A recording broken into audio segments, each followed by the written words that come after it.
तो दोस्तों आज हम सस्टेनेबल डेवलपमेंट के इकोसिस्टम अप्रोच को डिस्कस करेंगे यहाँ पे एक डायग्राम के हेल्प से। तो इकोसिस्टम अप्रोच एक बहुत ही सुंदर तरीके से यहाँ पे समझाया गया है, तो समझ लेते हैं। तो उसका मूल उद्देश्य क्या है इकोसिस्टम अप्रोच का।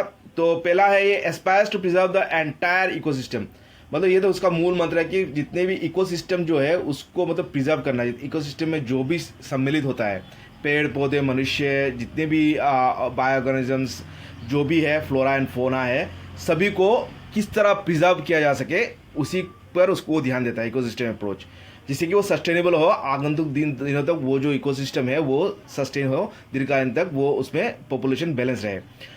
और दूसरा है incorporates ecosystem viability in all policies, और जितने भी मतलब पॉलिसीज और प्रोग्राम्स लेगा सरकार वो मतलब इकोसिस्टम वायबिलिटी मतलब इकोसिस्टम के अनुरूप होना चाहिए। जो इकोसिस्टम बैलेंस है वो बैलेंस बरकरार रहेगा कि नहीं, वो पॉलिसी लेने से, वो एक आर्थिक या कोई भी डेवलपमेंट पॉलिसी लेने से उस पर ध्यान देता है। मतलब पहले इकोसिस्टम वायबिलिटी होना पड़ेगा। अभी अगर कोई भी इको रीजन, कोई भी आपका जोग्राफी एरिया में या जो इकोलॉजिकल एरिया में कोई भी कंस्ट्रक्शन या कोई भी चीज़ करने से पहले सोचना होगा कि उससे इकोसिस्टम डैमेज तो नहीं होगा।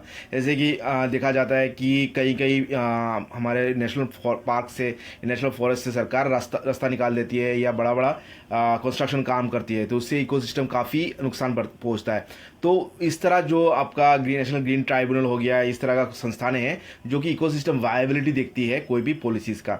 फिर है sustain spatial heterogeneity of nature, इसको हम लोग समझ लेते हैं। इसका मतलब क्या है, जो भी आपका जो पॉपुलेशन रेशियो है एक पर्टिकुलर इकोसिस्टम में, उसको मतलब किस तरह बरकरार रखना है। जैसे कि एक पर्टिकुलर इकोसिस्टम में टाइगर्स का पॉपुलेशन है 100, फिर हो गया हार्बिवोरस एनिमल्स का पॉपुलेशन हो गया 500। तो इस तरह जो इकोसिस्टम जो बैलेंस है वो बरकरार रखती है। मतलब जैसे कि ऐसा ना हो कि जो कार्निवोरस जो एनिमल है, मांसाहारी एनिमल, वो ज़्यादा बढ़ जाए या जो हार्बिवोरस है ज़्यादा बढ़ जाए।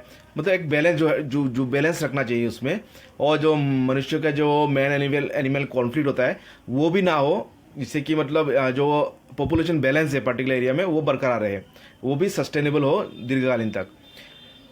और अगर लास्ट में अगर कोई भी पॉलिसीज प्लान्स अगर गड़बड़ा जाती है या उस पर कुछ नुकसान होती है या वो इकोसिस्टम में अगर क्षति पहुंच रहा है, तो उसके लिए मतलब ऑल्टरनेटिव क्या सॉल्यूशन है, उसमें क्या किया जा सके जिससे कि मतलब एक ऑल्टरनेटिव हमें मिलना चाहिए जो मतलब इकोसिस्टम को बरकरार रखेगा, या जो भी डैमेज पहुंचा रहा है उसका क्या विपरीत या ऑल्टरनेटिव क्या कार्य करने से इकोसिस्टम बरकरार रहेगा या दीर्घकालीन तक सस्टेनेबल रहेगा।